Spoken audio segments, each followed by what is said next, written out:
Selamat malam sahabat kebenaran, ketemu lagi dengan kami GITS atau Grave International Theological Seminary. Malam hari ini merupakan tayangan kedua dari kami dengan sebuah topik yang membahas tentang berbagai masalah teologi dan hal-hal yang berkenaan dengan Alkitab. Dan saya Hasan Karman, saat ini bersama dengan narasumber kita, Dr. Suhento Liau, yang akan segera memberikan pemaparan.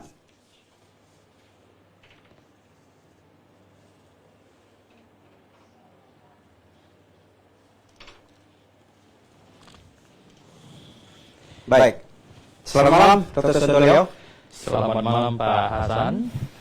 Kalau dipikir-pikir acara seperti ini ya, sahabat kebenaran, saya jadi flashback dulu, kita pernah bersiaran di radio ya dengan topik suara kebenaran Grave ya. Iya. Sekarang karena perkembangan IT yang begitu canggih, kita ini sudah melalui tayangan yang bisa dilihat langsung ya. Ya, dulu hanya suara di radio, sekarang bisa melihat wajah. Ya, dari kesibukan sehari-hari ya, pada hari Sabtu hari ini saya tahu bahwa Dr. Suhento begitu sibuk ya. Malam hari ini kira-kira kita akan membahas satu topik apa ini? Yaitu di perjanjian lama, kebenaran itu bersifat simbolistik. Ya, jadi keselamatan bersifat simbolistik, tetapi di perjanjian baru sudah bersifat hakikat. Ya, jadi ada perbedaan begitu. Ya, dan mengapa bisa beda begitu?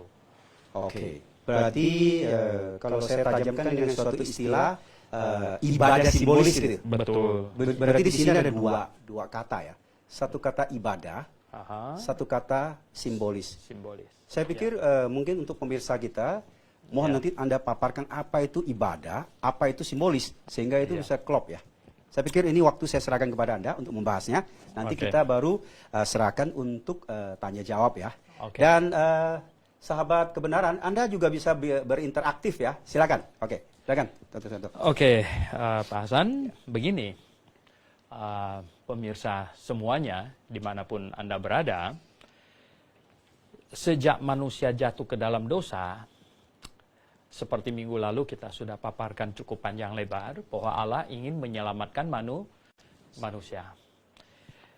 Karena tidak ada cara untuk menyelamatkan manusia selain dosanya diselesaikan. Mengapa? Karena surga itu tempat yang maha kudus. Tidak mungkin bisa dimasuki oleh dosa sekecil apapun. Dan Allah adalah pribadi yang maha kudus. Tak mungkin bisa dihampiri oleh manusia berdosa sekecil apapun. Jadi, cara menyelamatkan manusia adalah bagaimana supaya dosa bisa diselesaikan. Dan Alkitab membuat satu pernyataan bahwa dosa hanya dapat diselesaikan melalui penghukuman. Inilah yang membedakan kekristenan dari semua kepercayaan yang lain. Karena kekristenan menekankan dosa diselesaikan melalui penghukuman. Dosa tidak bisa diselesaikan dengan amal, ibadah, usaha manusia. Dosa harus dihukum baru selesai. Sebenarnya pemerintah seluruh muka bumi menganut konsep yang sama. Maka itulah kalau orang sudah berbuat kejahatan, ditangkap, diadili, kemudian dihukum. Dan kemudian kesalahannya terhadap hukum pemerintah jadi selesai. Nah, jadi ketika manusia jatuh dalam dosa, Allah mau kirim juru selamat, mau menyelamatkan manusia. Dengan cara apa?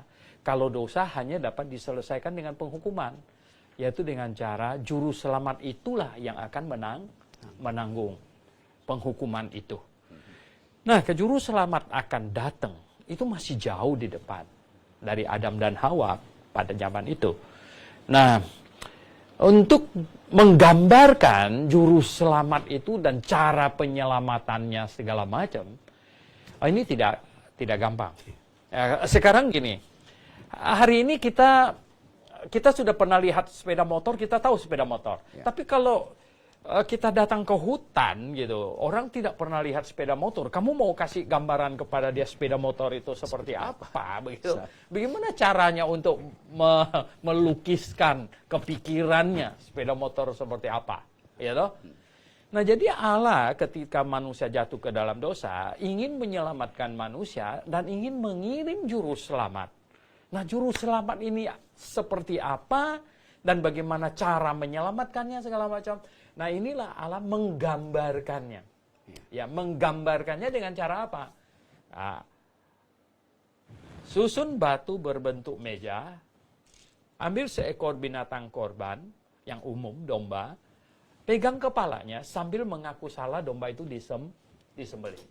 Nah, ini artinya adalah bahwa juru selamat akan datang dan dia akan menggantikan saya menerima penghukuman, dan saya pegang kepala domba itu. Inilah pengganti inilah domba ini menggambarkan juru selamat, dan juru selamat menggantikan saya. Nah, inilah sebenarnya inti dari ibadah simbolik. Nah, ibadah itu adalah sebenarnya ibadah itu artinya suatu perbuatan baik yang berkenan kepada Tuhan. Menyembahnya, menyembah Tuhan itu artinya kita melakukan sesuatu yang berkenan kepadanya. Yaitu tunduk kepadanya. Tunduk kepadanya, ingin menyenangkan hatinya, itu sebenarnya inti dari ibadah itu.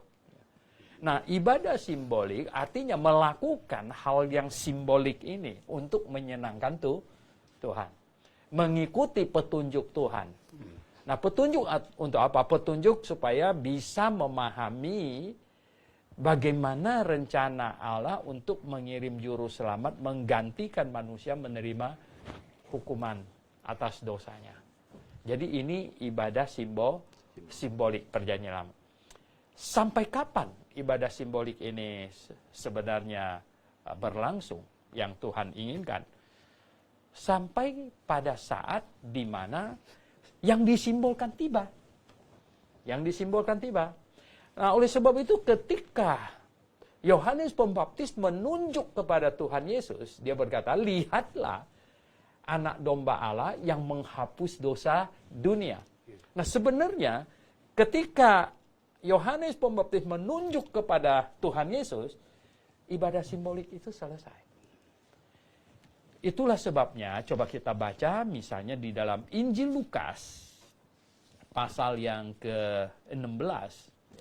Injil Lukas, pasal yang ke-16, ayat yang ke-16. Di sini ada bilang begini, hukum Taurat dan kitab para nabi berlaku sampai kepada zaman Yohanes. Kenapa sampai pada zaman Yohanes? Sampai Yohanes apa? Sampai Yohanes lahir? Sampai Yohanes mati? Sebenarnya sampai Yohanes muncul. Di Injil Matius pasal 11, ya, di ayat yang ke-13, Injil Matius pasal 11, ayat yang ke-13 berkata, sebab semua nabi dan kitab Taurat bernubuat hingga tampilnya Yohanes. Apa Yohanes tampil? Maksudnya tampil seperti show begitu? No. Yohanes tampil dan menunjuk kepada Yesus Kristus. Ketika Yohanes tampil dan menunjuk kepada Yesus Kristus, inilah anak domba Allah yang menghapus dosa dunia. Sebenarnya artinya hukum Taurat sudah selesai tugasnya. Selesai tugasnya ada semua ibadah simbolik perjanjian lama, tujuannya, peruntukannya, ibadah simbolik perjanjian lama itu capai. Ya, inilah dia, capai gitu. Nah, jadi Bapak Ibu, Saudara sekalian yang menonton Facebook ya, ini saya ingin katakan bahwa semua orang perjanjian lama yang mau masuk surga, tentu dosanya harus hilang.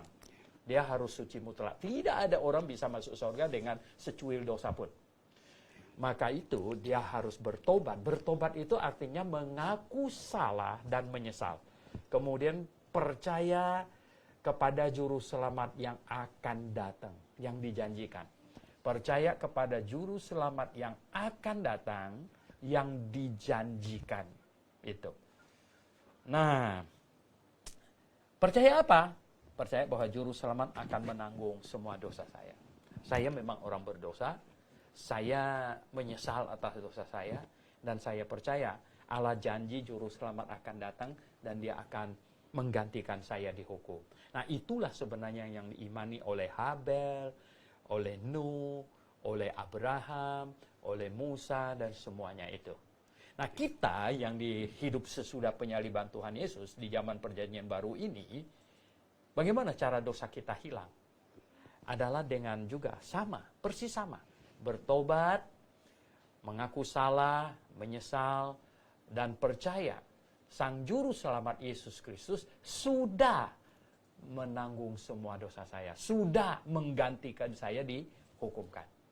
Jadi mereka, Musa, Abraham percaya yang akan. Nah, kita hari ini percaya yang sudah. Jelas kita lebih memahami lebih baik dari orang perjanjian lama. Mengapa? Ya mereka percaya yang akan datang. Nah, kita percaya yang sudah datang, ya. Seperti saya umpama sepeda motor tadi. Kalau belum pernah ada sepeda motor, orang dikasih gambaran sepeda motor kan repot gitu. Ya toh? Tapi sepeda motornya pernah ada, ya. Nah, sudah lebih gampang, lebih paham, lebih memahami. Oleh sebab itu, ya, Bapak Ibu Saudara yang saya kasih dalam Tuhan, ya. Jadi kita tahu mengapa dulu pakai cara simbolik di perjanjian lama. Ya karena kalau kasih tahu, oh juru selamat akan datang. Sebenarnya ada, ulang-ulang juga dikatakan gitu ya. Cuman maksudnya dengan pakai barang untuk mensimbolkannya, pakai domba, sebenarnya pakai banyak barang di perjanjian lama untuk mensimbolkan. Banyak simbol ya. Banyak, seperti misalnya Musa naikkan ular di padang gurun, ya, ular dari tembaga. Dan orang yang terpatuk ular di bawah disuruh kalau tidak mau mati, kamu mesti lihat terus ini ular yang dibuat oleh Musa. Itu simbol juga, ya, itu simbol, ya, simbol. Jadi mensimbolkan apa? Wah, simbolkan Tuhan Yesus. Tuhan Yesus sendiri yang menjelaskannya kepada Nikodemus yang datang malam-malam itu. Dia bilang seperti Musa meninggikan ular di padang gurun, demikianlah anak manusia akan ditinggikan. Jadi itu menunjuk kepada Tuhan Yesus. Nah, jadi Bapak Ibu Saudara yang saya kasih dalam Tuhan, kita paham sekarang mengapa perjanjian lama memakai cara simbolik, ya, ibadah simbolik. Nah, sekarang di perjanjian baru kita tidak lagi di dalam ibadah simbolik. Sekarang kita sudah dalam ibadah hakikat. Kita sudah langsung percaya kepada Tuhan Yesus, nggak perlu pakai domba-dombaan lagi, ya, nggak perlu pakai ular tembaga lagi di atas. Ya, kita sudah langsung percaya kepada Tuhan Yesus, dan jauh lebih jelas sekarang ini. Begitu. Oke. Terima kasih Dr. Suwanto Liao. Anda sudah, saya lihat menitnya itu hanya kurang lebih 10 menit. Ya, sebuah kebenaran yang sebenarnya rumit Anda jelaskan dengan simpel ya. Ya, kepada pemirsa acara ini, Anda yang sudah menyaksikan di Facebook, silakan kalau mau bertanya ya, karena ini gampang menginteraktifnya. Nah, saya memegang tablet. Begitu Anda mengetik pertanyaan atau Anda ingin penjelasan, bisa langsung masuk. Nanti saya akan lemparkan ke Dr. Suwanto sehingga beliau bisa menjelaskan. Nah, sebelum ada pertanyaan masuk ini, wah ini banyak yang like, ya, kasih heart, ya banyak nih. Saya sampai bingung, ya canggih juga sih. Nah, Dr. Liao, saya ingin bertanya begini sebelum ada pertanyaan masuk ya. Setelah pada saat tampilnya Yohanes, berarti ibadah simbolis selesai kan? Iya. Anda tadi mengatakan menggunakan satu kata ibadah hakikat. Iya. Bisa nggak Anda pertajam ibadah hakikat itu seperti apa? Ya.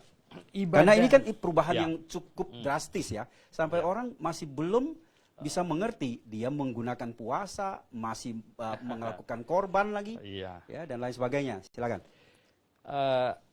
Ada tercatat di dalam Injil Yohanes pasal 4, ketika Tuhan Yesus bertemu dengan perempuan Samaria. Dan perempuan ini rupanya bukan perempuan yang kalem-kalem gitu. Rupanya dia berbicara. Dia malah sepertinya mau mengkritik Tuhan Yesus katanya. Ya, katanya, Tuhan katanya, Tuhan sebenarnya nyata sekarang padaku bahwa engkau seorang nabi katanya. Nenek moyang kami menyembah di atas gunung ini, tetapi kamu katakan bahwa Yerusalemlah tempat orang menyembah. Kata Yesus kepadanya, percayalah kepadaku, hai perempuan, saatnya akan tiba bahwa kamu akan menyembah Bapa bukan di gunung ini dan bukan juga di Yerusalem. Kamu menyembah apa yang tidak kamu kenal, kami menyembah apa yang kami kenal. Sebab keselamatan datang dari bangsa Yahudi. Tetapi saatnya akan datang dan sudah tiba sekarang, bahwa penyembah-penyembah benar akan menyembah Bapa dalam roh dan kebenaran. Sebab Bapa menghendaki penyembah-penyembah demikian. Perempuan Samaria ini berkata kepada Tuhan Yesus, kalian orang Yahudi bilang menyembah Tuhan itu di Yerusalem. Nenek moyang kami bilang di atas Gunung Gerizim ini. Ini penyembahan yang bersifat simbolistik. Simbolistik jasmania. Jadi memerlukan tempat. Ya toh? Memerlukan waktu. Nah makanya penetapan hari Sabat ya itu perlu waktu. Misalnya 1 hari 3 kali. Orang Yahudi menyembah 1 hari 3 kali ibadah. Ya 1 hari 3 kali. Jam 9, jam 12, jam 3. 1 hari 3 kali. Tempatnya, lokasinya jelas gitu. Nah, maksud Tuhan Yesus kepada perempuan Samaria ini adalah bahwa saatnya akan tiba dan sudah tiba sekarang. Bayangkan, sudah tiba sekarang. Katanya apa? Bahwa penyembah-penyembah benar akan menyembah Bapa dalam roh dan kebenaran. Jadi penyembahan yang bersifat hakikat itu adalah penyembahan yang dengan hati. Penyembahan yang dengan hati. Ya. Dengan hati, menyembah Tuhan dengan hati, dengan menyembah Tuhan dengan badan, ini 2 hal yang berbeda. Menyembah Tuhan dengan badan, itu perlu ada waktunya. Ya toh?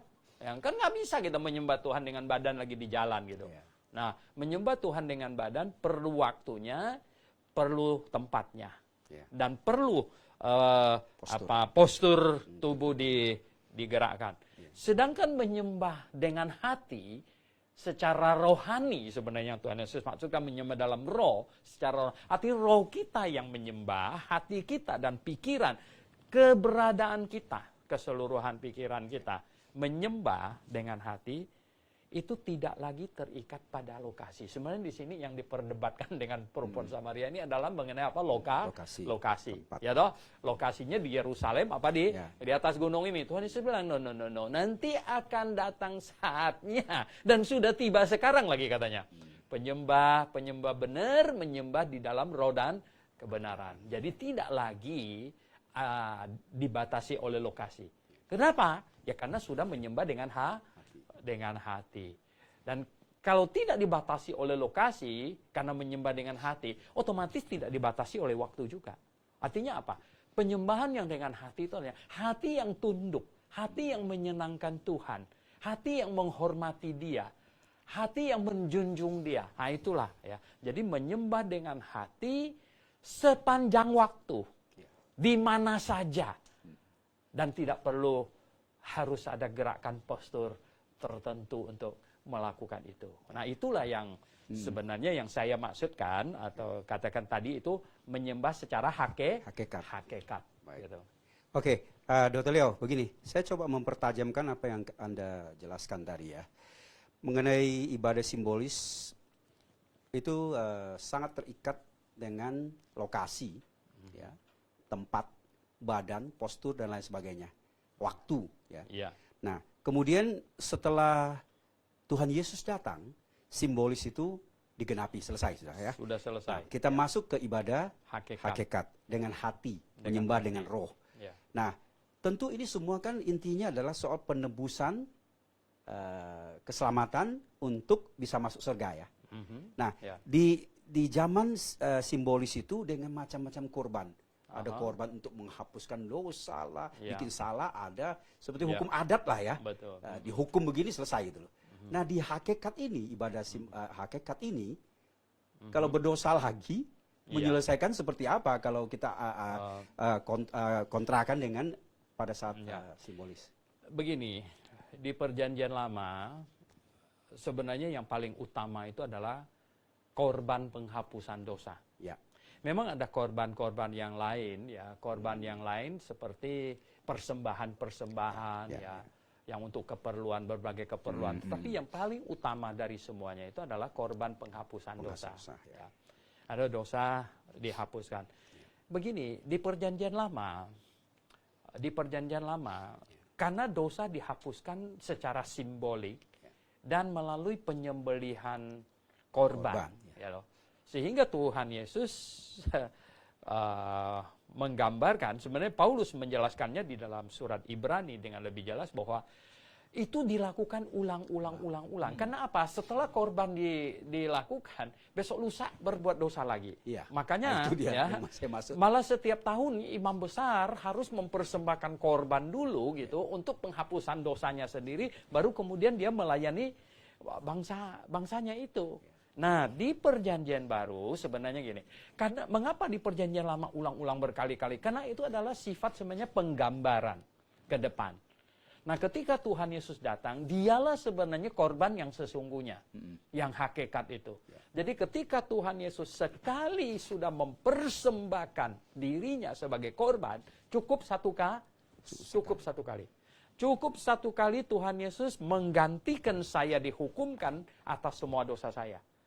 Jadi gini, bukan dosa kita itu ditanggung item per item. Kita ngakuin baru tanggung, kita ngaku baru tanggung ya. Wah, kita malam-malam kita pulang kita masih hitung-hitungan, masih berusaha untuk mengingat-ingat. Ini sebenarnya dosa apa lagi ini dari pagi tadi bangun sampai sekarang ini mesti diakui baru tanggung. Sebenarnya bukan begitu. Sistemnya tidak demikian. Alkitab menyatakan bahwa Yesus Kristus menebus kita, menggantikan kita, atonement. Jadi menggantikan saya dihukumkan. Ya misalnya sekarang ada orang yang mau dihukum mati, jadi ada orang lain yang menggantikannya, ya, menggantikan. Jadi menggantikan itu bukan menggantikannya dihukum atas sebagian dosanya, ya nggak?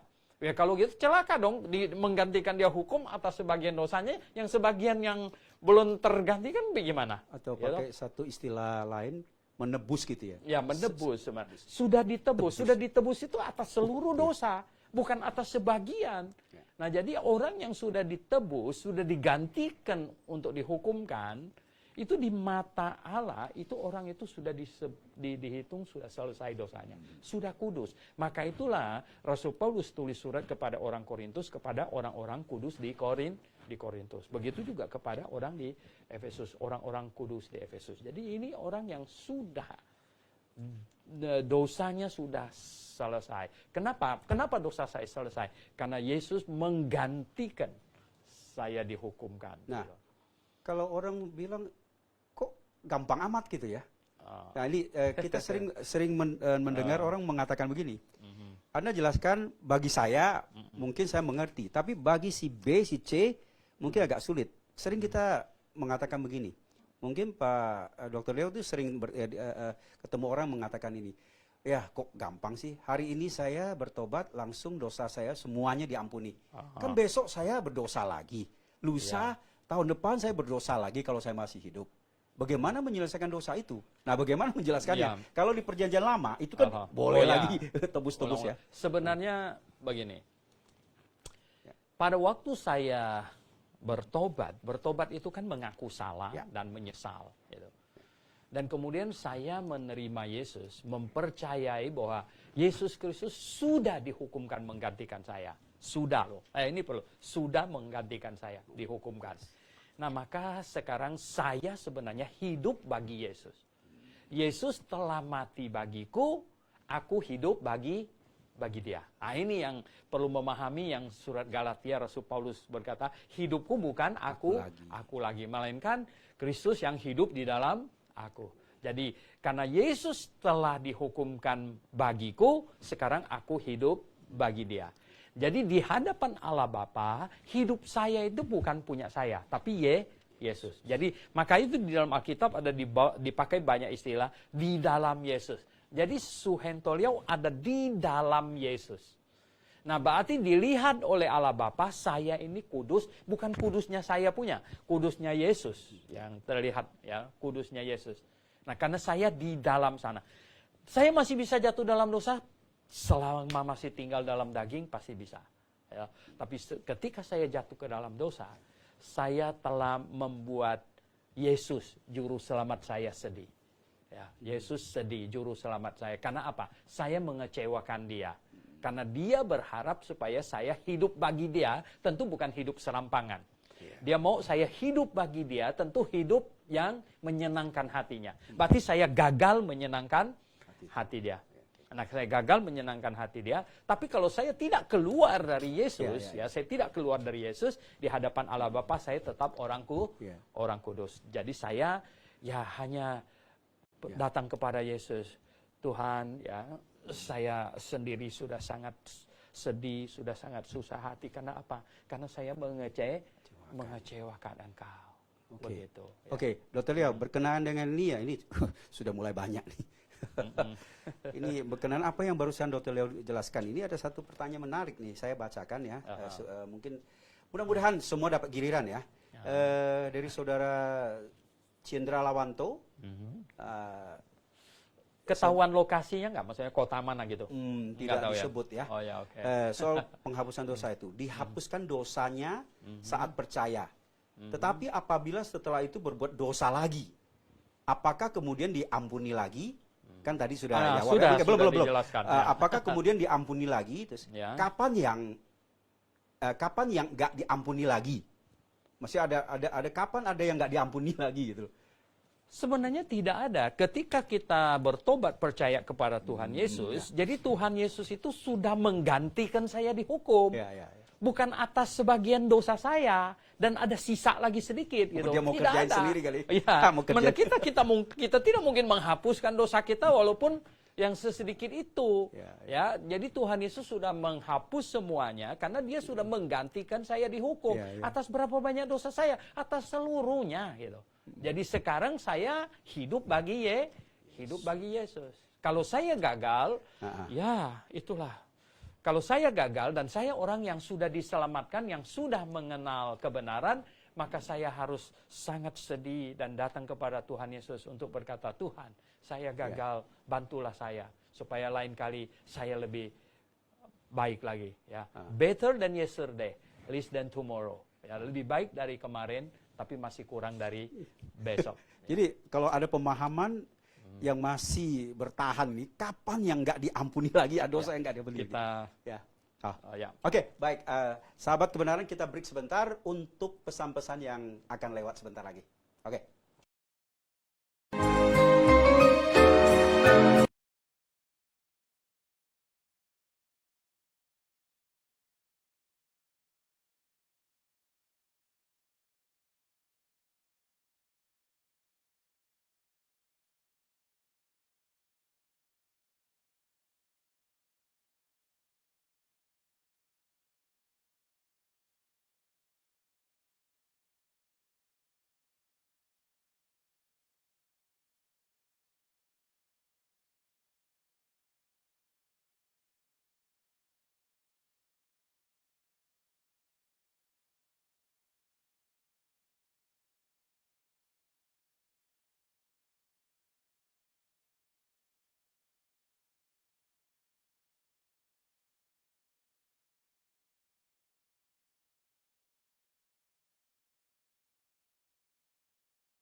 Cafe di Jalan Danau Agung 2 nomor 5-7 Sunter Podomoro, Jakarta Utara.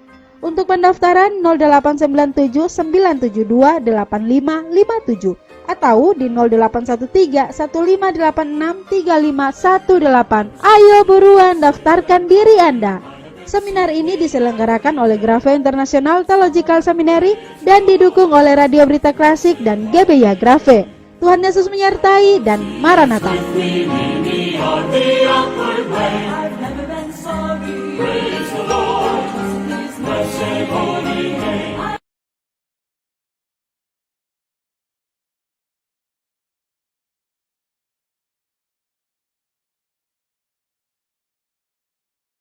Lanjutkan topik pembahasan kita malam ini, ibadah simbolik beralih ke ibadah hakikat. Nah, Dr. Leo, sebelum kita lanjut, ini pertanyaan udah mulai banyak masuk ya. Ada yang relevan, ada yang mungkin nyerempet, ada yang kurang. Tapi saya pikir ini ada hubungannya ya. Salah satunya mungkin Dr. Leo bantu menjawab.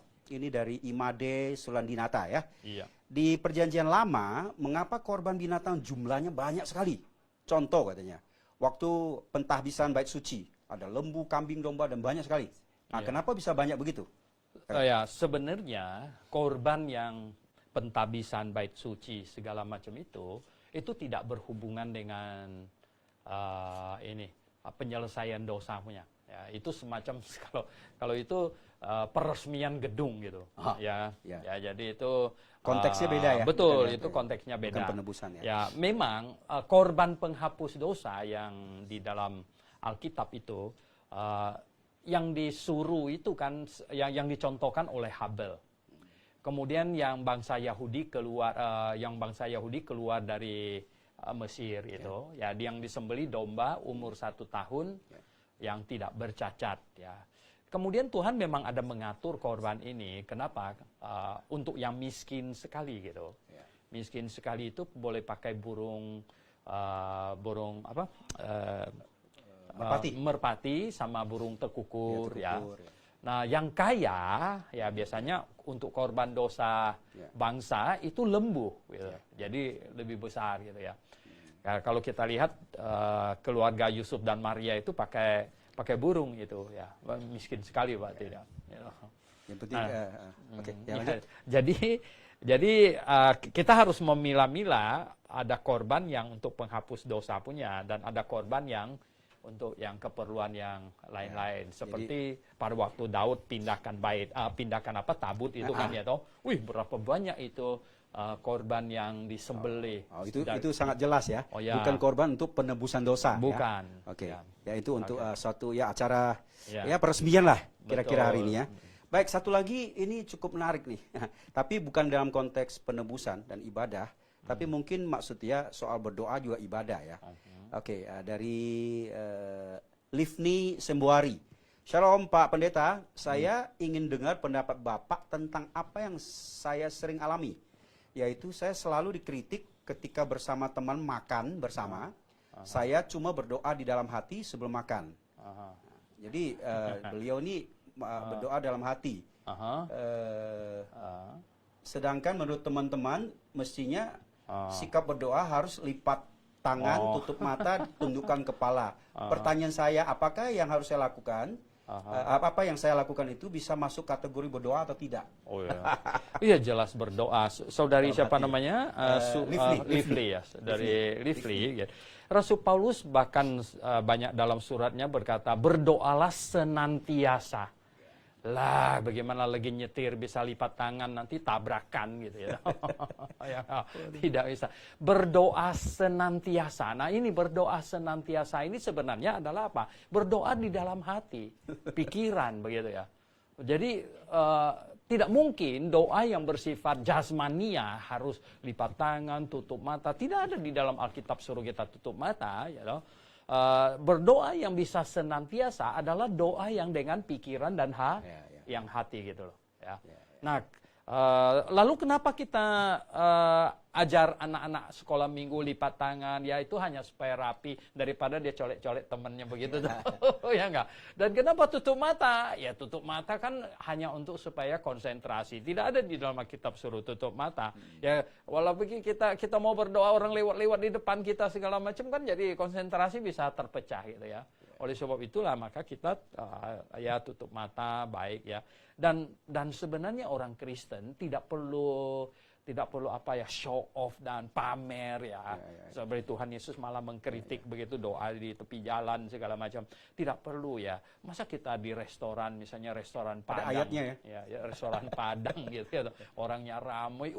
Kita gayanya apa gitu berdoa gitu. Nanti semua orang di meja yang lain-lain lihat ini apa nih orang satu ini kan enggak enak. Bukan itu. Yang kalau kita mau berdoa dalam hati. Saya kira itu Bro Livni Sembuari, jawaban Anda sudah dijelaskan oleh Dr. Liao ya.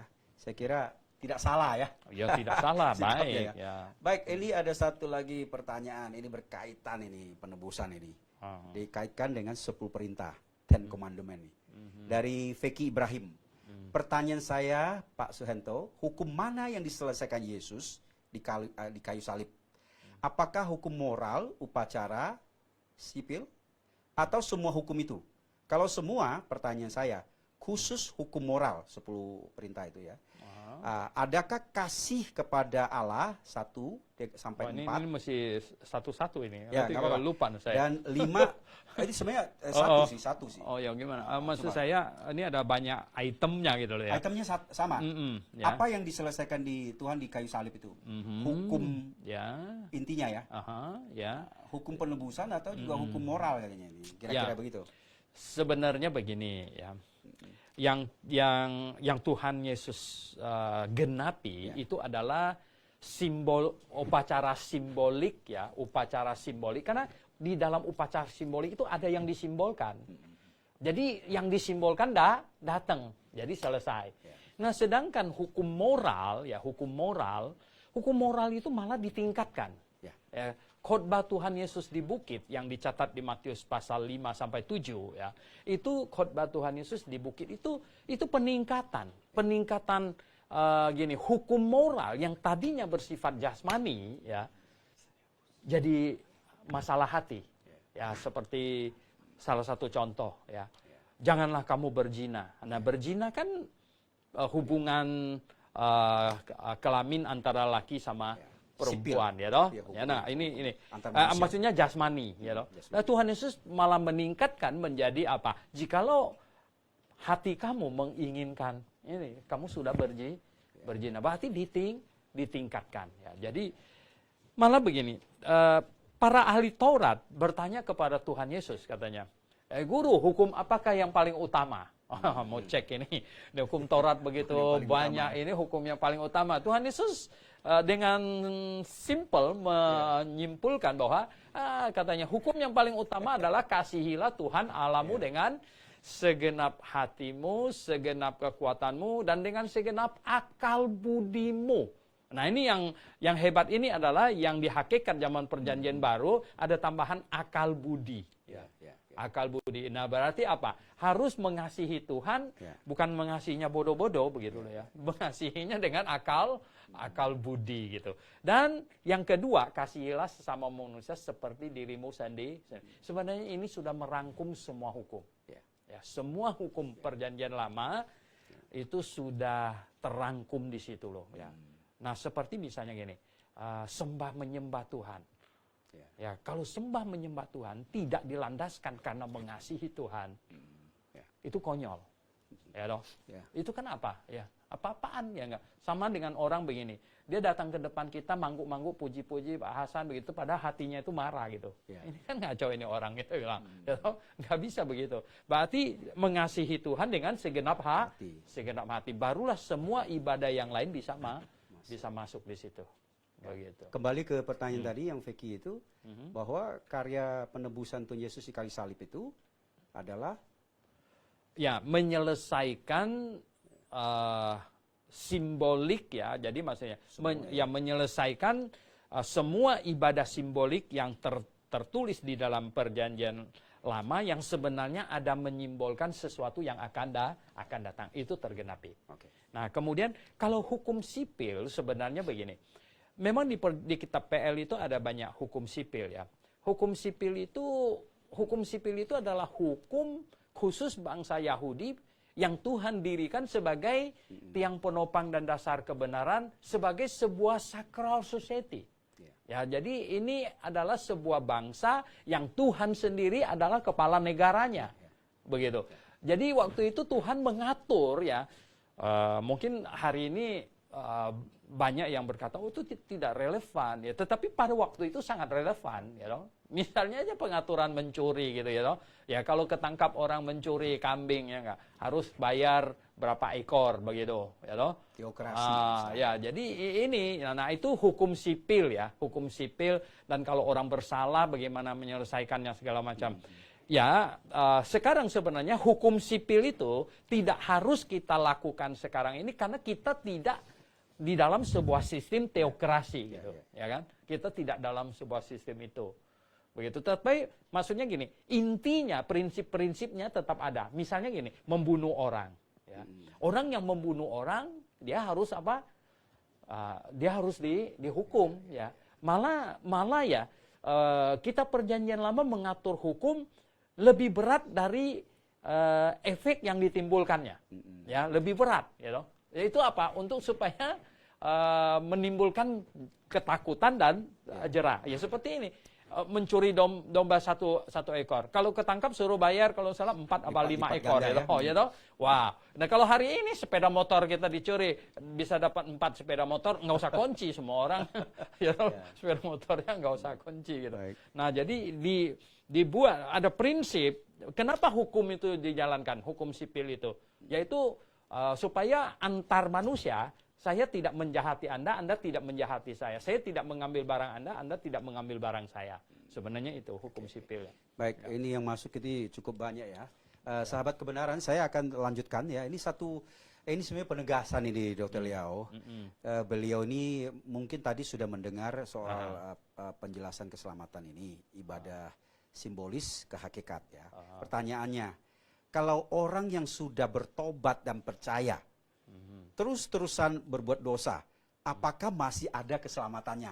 Ini pertanyaan klasik ya. Begini, karena ini live ya, jadi bisa jadi dia baru ikutan di menit kesekian, ya tahu misalnya. Oke lah kita maklum lah gitu ya. Ya sebenarnya kan begini. Kita berkata begini, orang yang sungguh-sungguh sudah lahir baru, kita kan pakai istilah kata lahir baru, dilahirkan kembali, itu adalah orang yang bertobat dan percaya. Ini kata bertobat ini jangan sampai ketinggalan. Bertobat itu artinya orangnya sudah mengaku salah dan menyesal.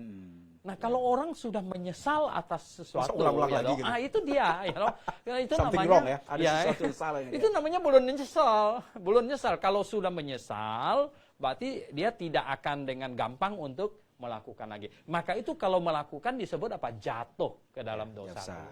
Jatuh. Jadi bukan happy mau melakukan itu, tetapi ya sudahlah, sangat jatuh, itu ya.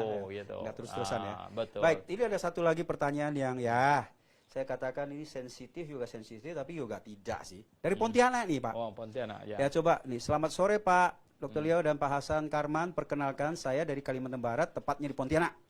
Gini pertanyaannya, bagaimana sikap dan pandangan Alkitab mengenai gereja yang masih menggunakan ibadah simbolik di zaman sekarang?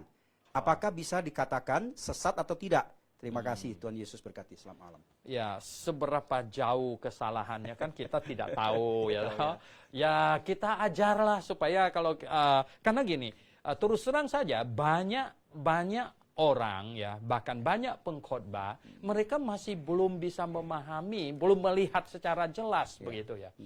Bahwa perjanjian lama itu adalah sistem ibadahnya simbolistik ya, ritualistik, jasmania. Makanya banyak ritual-ritual ya kan, itu pakai ritual. Jasmania. Sedangkan sekarang yang Tuhan Yesus mau adalah di perjanjian baru katanya menyembah Allah yang benar ini kan. Tetapi saatnya akan tiba dan sudah tiba sekarang bahwa penyembah-penyembah benar ya. Jadi penyembah-penyembah benar menyembah di dalam roh dan kebenaran. Berarti tidak lagi ada unsur jasmani, simbolistik, ritualistik ini. Nah, ini. Nah, oleh sebab itu gini, satu hal yang sangat penting ini Pak Hasan. Berarti orang Kristen yang mengerti kebenaran itu tahu bahwa saya menyembah Tuhan dengan hati. Ya, dengan segala ini secara rohani, roh dan hati saya, pikiran saya menyembah Tuhan, bukan badan. Ya, jangan bukan menyembah. Nah, itulah sebabnya orang Kristen tidak ada lagi ketentuan satu hari kamu harus sujud sekian kali gitu. Tidak ada lagi ya. Nah, sebenarnya orang Kristen mesti ngerti bahwa kita tidak beribadah. Misalnya begini Pak Hasan. Kalau saya bilang gini, Pak Hasan tanya saya, Dr. Liao, kapan kamu beribadah? Besok jam berapa? Itu salah. Salahnya kenapa? Saya besok kan hari Minggu, ya toh. Kalau saya bilang kami ibadah besok jam 10, berarti sekarang ini nggak ibadah, ya toh. Waktu sekarang ini saya sedang tidak ibadah, berarti jam 8 pagi nggak ibadah, jam 6 pagi tidak ibadah, ya. Atau sesudah jam 12 tidak ibadah. Padahal yang benar ibadah kita itu sudah bersifat all the time, sepanjang waktu, yaitu sikap hati kita. Ya, sikap hati kita, pikiran dan roh kita yang menjunjung tinggi, yang mengasihi Tuhan, menghormati Dia, itulah ibadah kita. Nah, lalu besok jam 10 acara apa misalnya? Namanya yang benar kalau sesuai dengan Alkitab, itu pertemuan jemaat. Pertemuan jemaat ya? Ya, artinya jemaat berkumpul, bertemu. Bukan ibadah. Ini repot untuk mengkoreksi orang yang suka menggunakan istilah ibadah itu. Nah, persoalannya kan begini. Kan kita tinggal di negara yang sangat bineka ini ya, sangat bineka.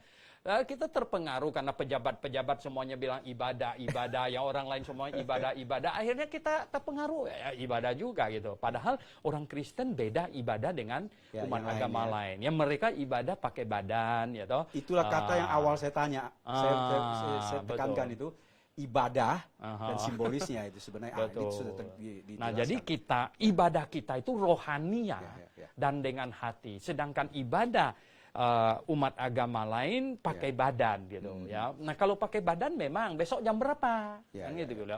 Tapi kalau pakai hati, sekarang juga saya sedang ibadah. Karena dengan hati saya yang menyembah kepada Tuhan dan mengasihi Tuhan yang sepanjang waktu. Nah, ini yang sebenarnya kita harapkan semakin banyak orang Kristen memahami begitu. Oke, sahabat kebenaran, ini saya menerima beberapa yang interaktif ya. Katanya suaranya nggak kedengaran ya.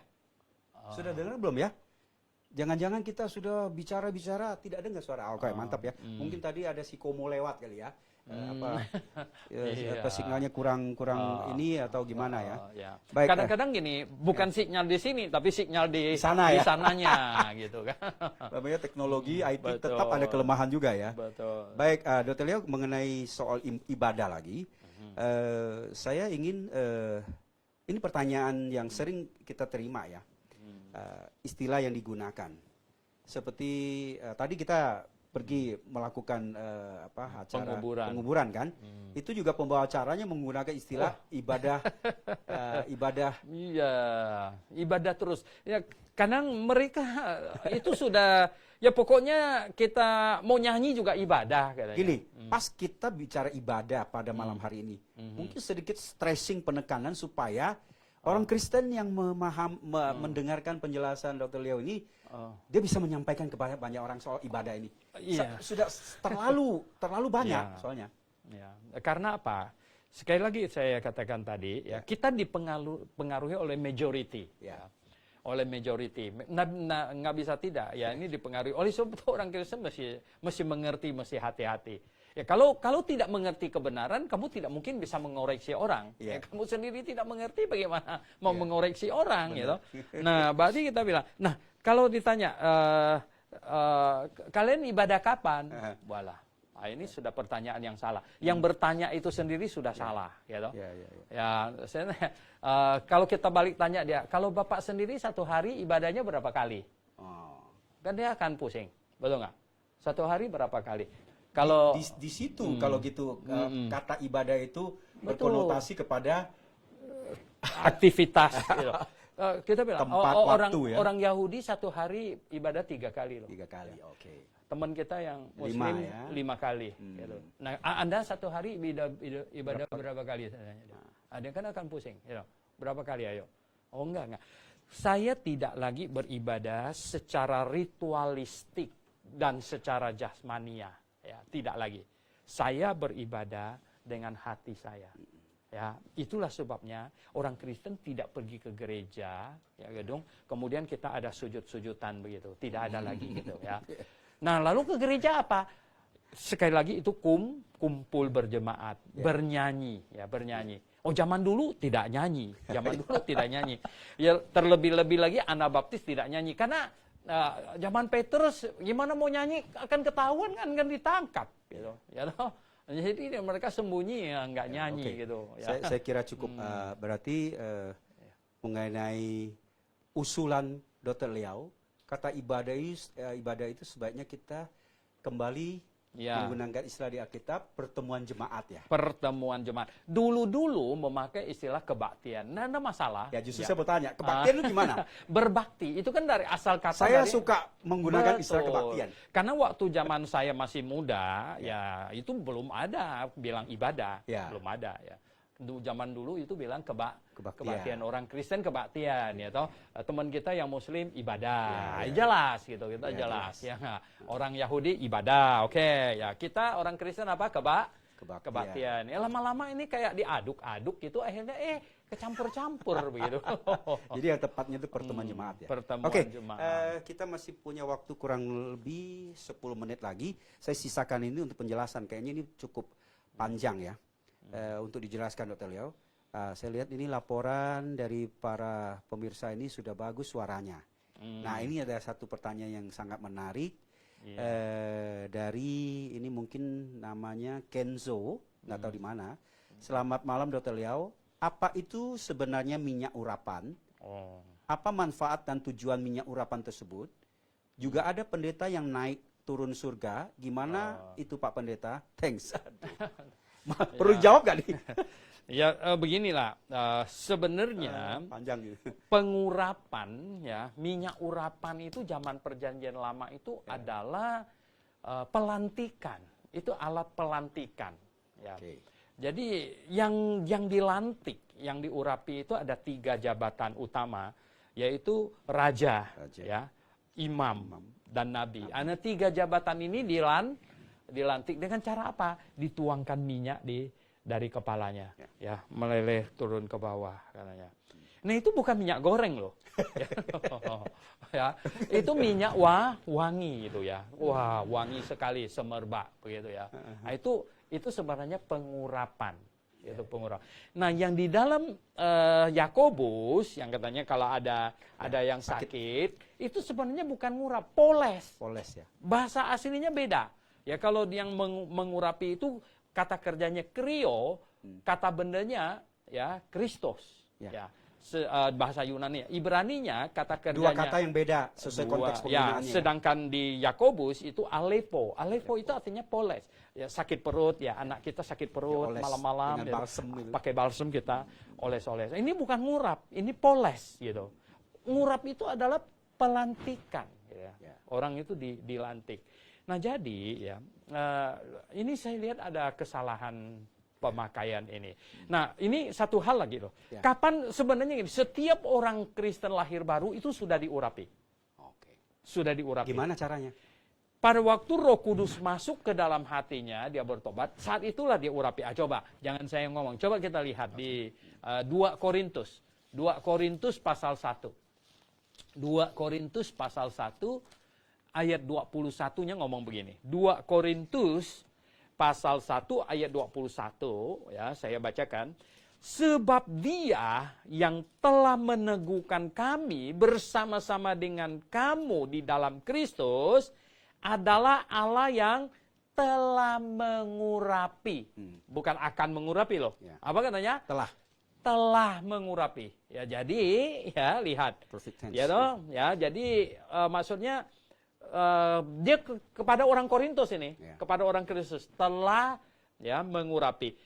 apa katanya? Memeteraikan tanda miliknya atas kita dan memberikan Roh Kudus dalam hati kita sebagai jaminan dari semua yang telah disediakan untuk kita. Jadi waktu Roh Kudus masuk katanya itulah saatnya kita dimeteraikan dan saat itulah kita diurapi. Kapan Roh Kudus masuk ke dalam hati orang? Nah, kita lihat lagi di Efesus. Ya, Efesus pasal 1 ayat 13. Efesus pasal 1 ayat 13 bilang begini. Efesus 1 ayat 13 ya, di dalam Dia kamu juga karena kamu telah mendengar firman kebenaran yaitu Injil keselamatanmu, di dalam Dia kamu juga ketika kamu percaya dimeteraikan dengan Roh Kudus yang dijanjikan. Jadi kapan dimeteraikan Roh Kudus? Ketika percaya. Kamu percaya. Jadi ketika kamu percaya, kamu dimeteraikan dengan Roh Kudus. Nah, dimeteraikan, sedangkan tadi yang kita baca di 2 Korintus pasal 1 itu, saat kita dimeteraikan dengan Roh Kudus, saat itulah sebenarnya kita diurapi. Kita diurapi sebenarnya, saat itu kita dilantik. Dilantik apa? Jauh lebih hebat dari raja, jauh lebih hebat dari imam, jauh lebih hebat dari nabi. Kenapa? Apa? Anak Allah. Dimateraikan oleh Roh Kudus. Benar. Anak Allah. Kalau gitu boleh saya tajamkan gini, Dr. Leo, bahwa dalam ibadah simbolis zaman PL ya, ada pengurapan, krior kata aslinya, dengan minyak diurapi. Ya, itu untuk jabatan nabi, imam dan raja. Raja ya. Ya. Terus ketika masuk ibadah hakikat, pengurapan simbolis ini sudah selesai. Sudah. Ya, begitu kita percaya, detik itu langsung dimeteraikan, langsung diurapi. Nah, terus kalau dengan penggunaan kata diurapi gimana? Itu oleh orang yang nggak ngerti apa-apa. Ya.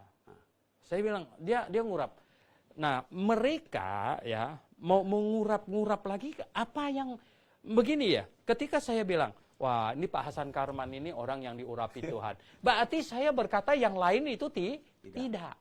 Ya toh? Walaupun yang lain itu orang Kristen lahir baru, itu tidak benar. Ya, berarti saya tidak mengerti bahwa yang lain yang sama-sama orang Kristen lahir baru sebenarnya juga sudah diurapi. Jadi bukan hanya Pak Hasan yang diurapi, kita semua orang yang sudah diurapi. Tapi sudah. mungkin mereka mengatakan yang dimaksud dengan diurapi itu diberkati gitu. Nah, itu dia. Kadang-kadang maksudnya atau begini. Mereka mau berkata orang ini hebat ya. Dipakai oleh Tuhan. Talented. Wah ya, lalu mereka memakai istilah diurapi ini. Wah, ini orangnya diurapi. Ya. Ini salah makna sebenarnya. Salah makna. Lebih baik kita berkata, inilah Bapak yang sangat dipakai oleh Tuhan. Oh ya toh, daripada bilang jelas, ini ya. dia orang yang diurapi. Jadi penafsiran jadi kemana-mana ya. Betul. Baik, sahabat kebenaran, kita masih ada 3 menit lagi, tapi saya pikir sebentar saya akan sampaikan beberapa pesan sebelum ada closing statement dari Dr. Liao ya. Acara kita ini akan ditayangkan setiap Sabtu malam pukul 7 ya. Silakan tune in, Anda boleh siapkan pertanyaan sesuai topik yang akan kami bawakan. Dr. Liao, mungkin kita harus tepat waktu ya. Saya pikir untuk closing statement ya dari topik yang kita tadi bahas, ibadah simbolis, kemudian menuju ke ibadah hakikat. Masih pakai ibadah hakikat ya, jangan ibadah ya. Ya, ibadah nggak apa-apa, ya? Menyembah ya, artinya secara hakikat gitu. Ya. Jadi oke, kalau gitu nggak apa-apa.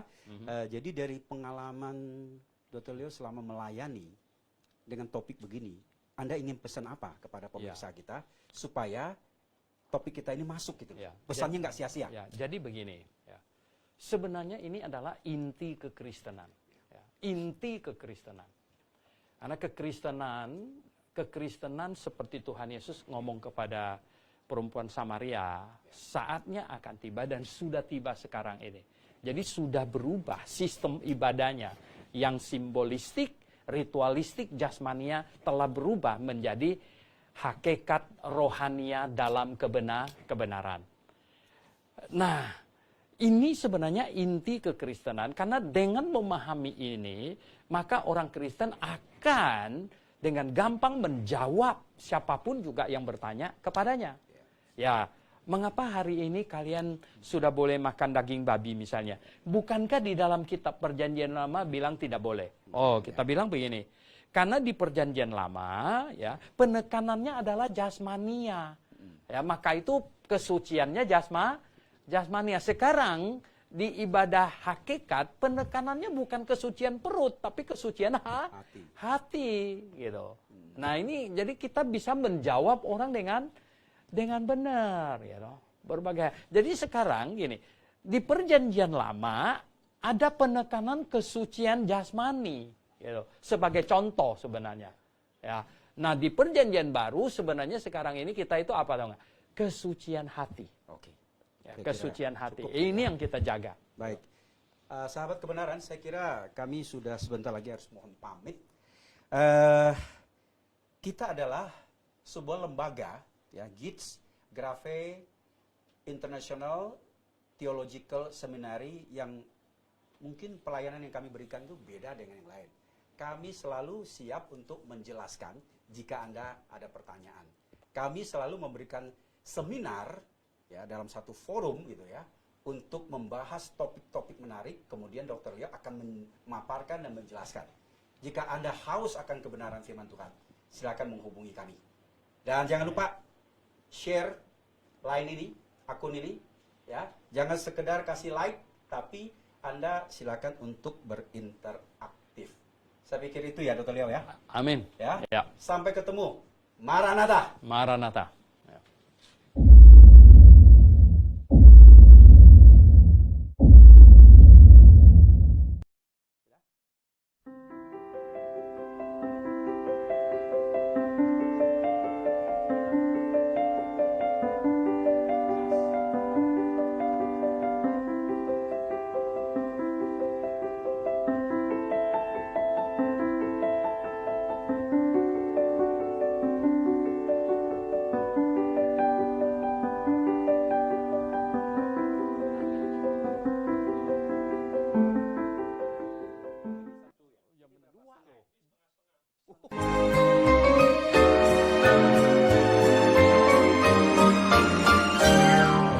Graphe International Theological Seminary kembali mengadakan seminar akademik dengan tema asal-usul berbagai ajaran dalam kekristenan. Dengan dua narasumber sejati kita, yaitu Dr. Suhento Liau. Beliau adalah Rektor GITS, editor Buletin Pedang Roh, penulis dari 44 judul buku, pembicara lebih dari 200 seminar sehari penuh baik Indonesia maupun mancanegara. Dan Dr. Stephen Einstein Liau, beliau adalah purek akademis di Graphe International Theological Seminary dan telah menulis buku berjudul Ketiadasalahan Alkitab, Glosalalia, dan Kerajaan yang Dijanjikan. Tahukah Anda, seminar akademik ini membahas sejarah munculnya doktrin, gereja, denominasi, dan gerakan-gerakan dalam kekristenan. Pernahkah Anda bertanya-tanya mengapa ada begitu banyak jenis pengajaran dan gereja di dalam kekristenan? Dari manakah semua itu berasal? Dan bagaimanakah orang Kristen harus menyikapi variasi yang begitu luas tersebut?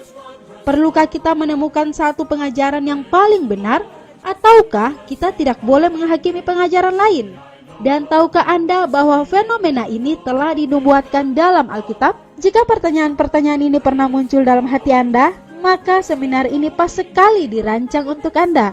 Bertolak dari Alkitab dan prinsip-prinsip Alkitabiah. Menelusuri berabad-abad bahkan 2 milenium sejarah kekristenan.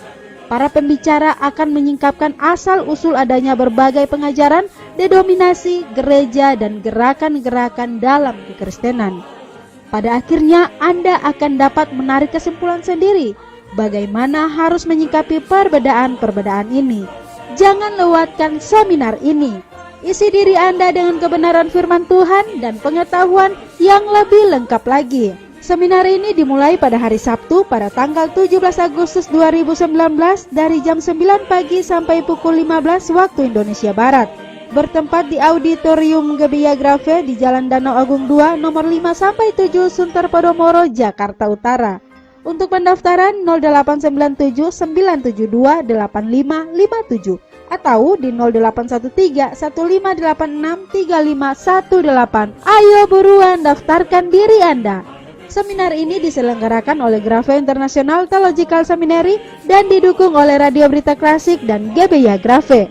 Tuhan Yesus menyertai dan Maranatha. We on the upward way. I've never been so weary.